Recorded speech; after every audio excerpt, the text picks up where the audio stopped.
Hey everyone, welcome to applediaries.com, where I'm discussing health, detox, and how to heal thyself. Today's video is on sodium, salts, and the controversy surrounding sodium, salts. There's good arguments on both sides. Once again, it's another confusion program because obviously one side's wrong. Either salt's good for you or it's not. That being said, maybe in small quantities, it can be alright. In larger quantities, it can have detrimental effects on the body. Now, I went 5 whole years without salt. Never added it to my food, avoided it in anything that other people were offering, I suppose you could say. Whichever is that I've had very minimal salt, if any, in 5 years. And then probably in the last 6 months, I began adding a little bit to my food. Why? I wanted to test. I wanted to just see how I felt. And the results? Well, because my diet doesn't consist of a lot of foods that I would add salt to, because a lot of it is whole, ripe fruits, or, foods that, I'm not going to add salt to my banana ice cream. I mean, what does my diet consist of? It consists of fruits, so I'm not going to add any salts to that. It consists of leafy greens, which I don't add salts to. And then if I have steamed veggies or raw veggies, well, I'm not adding any salts to any raw veggies.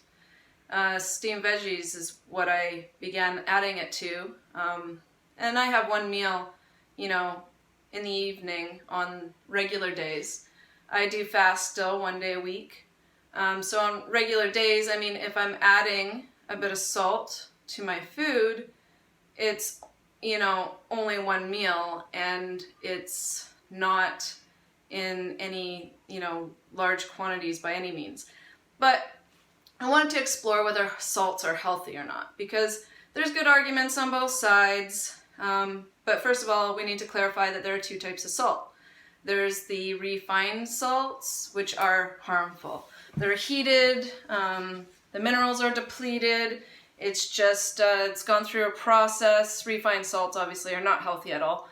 And those are the salts that they'll be using because they're the cheapest in any restaurant food, or, just people who don't really think about these things, they'll have refined salt at their house. And they just buy the cheapest salt and don't really think about these things. So unprocessed whole salt is the Himalayan salt, the Celtic sea salt. Now the Himalayan salt is mined, the Celtic sea salt's harvested from the ocean, and then there's the, the Redmond, Utah, real salt. So there's those 3 types of natural salts that I know of. I haven't done extensive research on it or anything.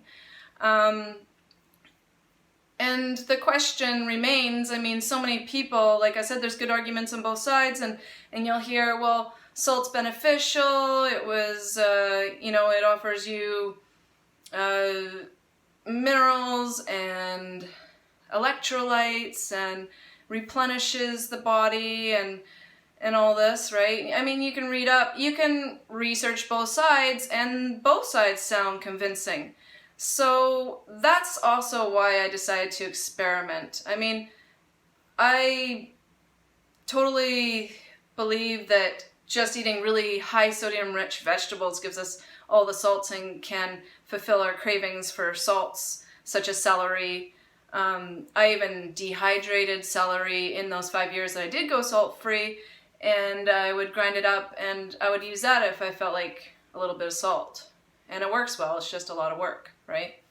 But my conclusion now is if eating a little salt keeps you eating the correct foods for our species, meaning if a little salt keeps you eating the fruits, the greens, the veggies, obviously you're not going to be putting salt in all those foods anyways, then why not?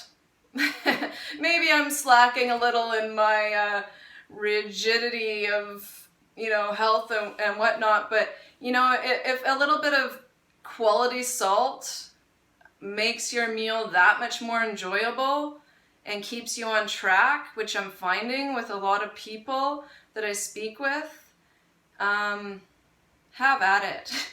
Seriously. Now a lot of people, like a lot of raw foodists or natural hygienists listening to this video, if they do, they're gonna just shake their heads and say salt is a poison. And Dr. Morris says salt is a poison. It's very taxing on your kidneys and adrenals, and it's what would you say? I lost my train of thought, but it's very taxing on the body. And so that's also why I experimented. I mean, what better experiment than a girl who went 5 entire years without salt, only to incorporate it back in. Now, do I feel any different? Not really. I added some Himalayan sea salt to my steamed veggies that I eat on top of my salad in the evening. Do I use a lot of it? No, I just use a little pinch. It's all I need because my taste is so refined and it's easy for me to overdo it now. And if I do catch myself overdoing it even a little bit from what I'm doing now, I mean, I have my daily fast day every week, which is a reset, and it causes me to sit back, ponder what I'm doing for that day. I just consume water or just freshly made juice, and and I'll scale it back again. So for myself, I'm never going to be able to go overboard with any salt, but I do see other individuals, and once they begin using a little salt, it becomes a little more and a little more, and that's where I feel it becomes problematic. If you become I guess you could say, addicted to it, it is a stimulant. I mean, it's stimulating. That I could verify, but at the same time, there's a lot of animals that, and I'm not using this to justify it, I'm just saying there's a lot of animals that seek out salt caves, salt. So I guess you could say that my conclusion with salt is if it's not bad if you're eating your species-specific diet and just adding a little to it. It becomes problematic when you're eating the refined stuff, or you're overdoing it, or you're eating, 3 meals a day that you're adding salt to. If you're just, eating a meal a day that you're adding a little salt to, and your meal is mucusless or raw or fruits or, not such a big deal.